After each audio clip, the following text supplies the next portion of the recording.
There are financial panics and financial crises and liquidity crises, and there are recessions, some of which are severe. But they're two different things. 98 was an acute financial crisis with no recession. 2000 was a mild recession, but there was no severe financial crisis. Now, NASDAQ collapsed, but there wasn't a lot of leverage in NASDAQ. There was no contagion there. Yeah, if you owned pets.com with the sock puppet, if you JDSU, if you owned that stuff, you lost all your money. But it didn't spread because no banks failed, no major brokerages failed, et cetera. In 1990, a mild recession, but no financial panic. October 19, 1987, interesting, stock market fell 22% in one day. Not a week or a month, but one day, down 22%. And that was a financial crisis, but there was no recession. So they're separate things. However, they can happen together.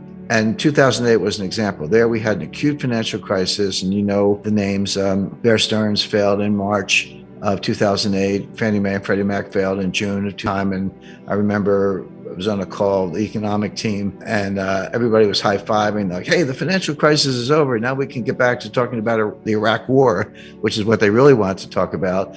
And I was, I guess I play my usual role of messing things up. But I said, hold on. I said, this isn't over.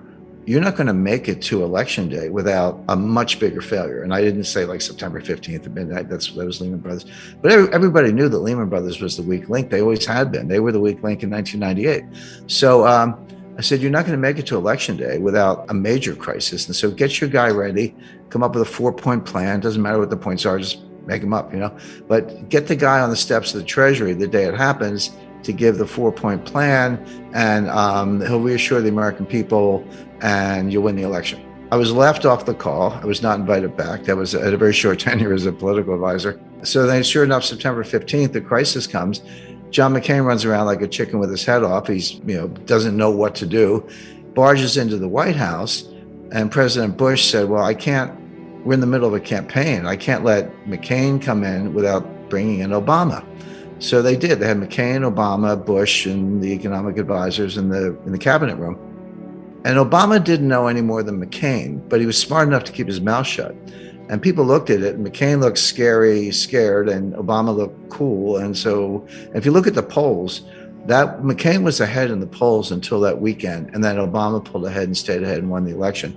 And that was the turning point. It was not Sarah Palin or the debates or all the things people in Washington want to talk about. It was the financial crisis and McCain's kind of panicked reaction.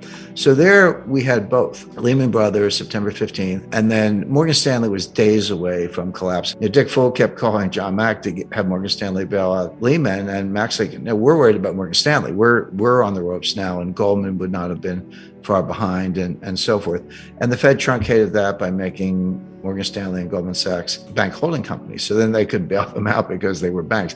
I've worked on Fed applications that took 2 years to get done. That was done in about 2 hours, but they can do what they want when they have to. But of course, there was a severe economic recession as well. But I would encourage analysts to separate those two things. Again, they came together. It was horrific, but they can happen separately. My point is, I go back a little further. I remember 73, 74, because I graduated in 1973, and so did my classmates. And a lot of them went to Wall Street.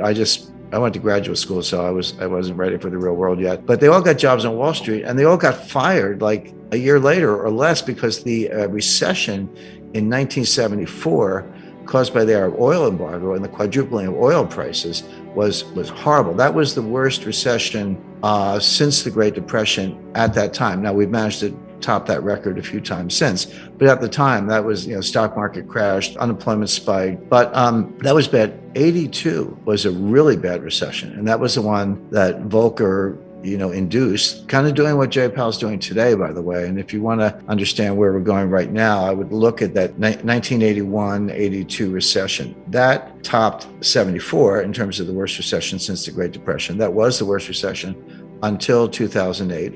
And it was induced by the Fed, raising interest rates and causing demand destruction, because Paul Volcker was out to destroy inflation. Paul Volcker, I spoke to him about this, he's been legendary ever since.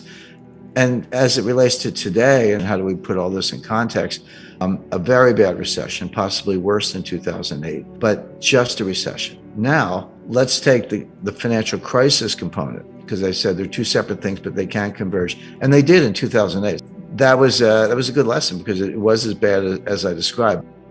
But so then if you want to say, okay, well, what are the odds of a global financial crisis? Bearing in mind that that's different than a recession, uncomfortably high. So we may end up with both, and this may start to look like not 2020, which is, I don't know what that was. That down 30% in 2 months, March and April 2020, and then up 34% in the third quarter. I mean, what was that? Well, that's what happens when you turn off the lights. That wasn't a business cycle. It wasn't about inventory or interest rates or anything else. It was just, hey, we listened to a phony like Fauci and shut down the economy. And I really fault Trump for letting that happen. But that is what happened. So that's such a one-off that it's kind of hard to use that as a model.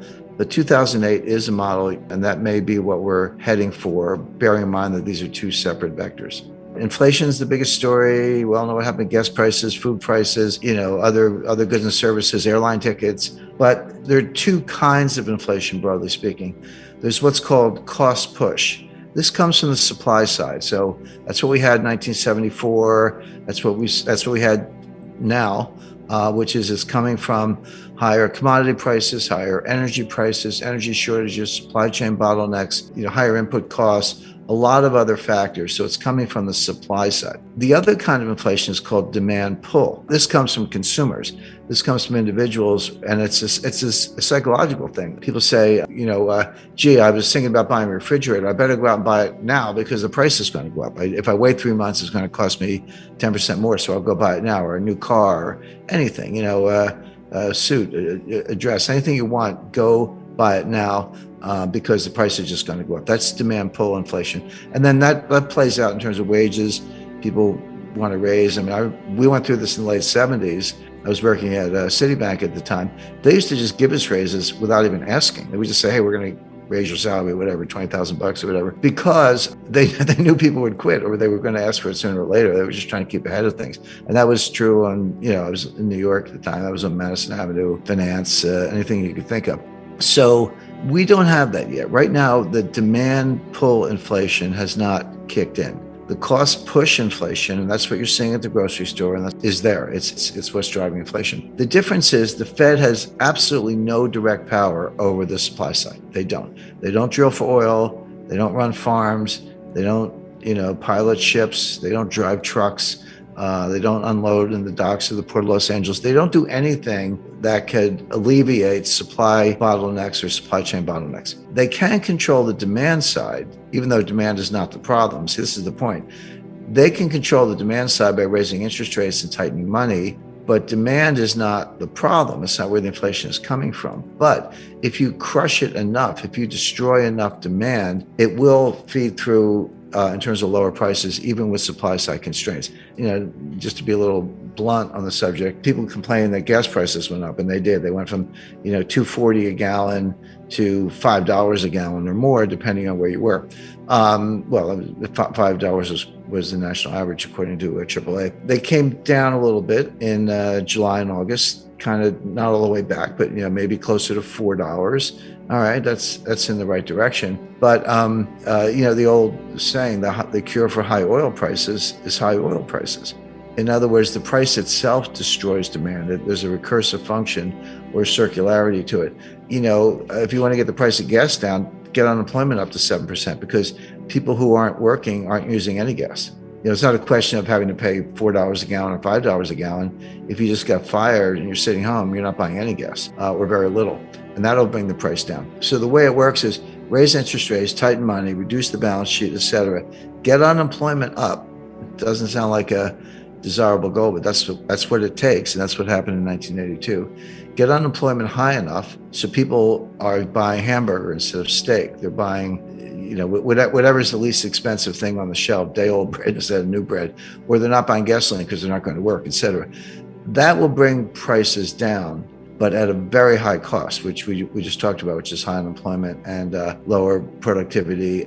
Meanwhile, the U.S. debt keeps going up. We haven't really talked about the debt issue, but that part of it looks like 1981. But if you throw in a global financial crisis, then it starts to look more like 2008.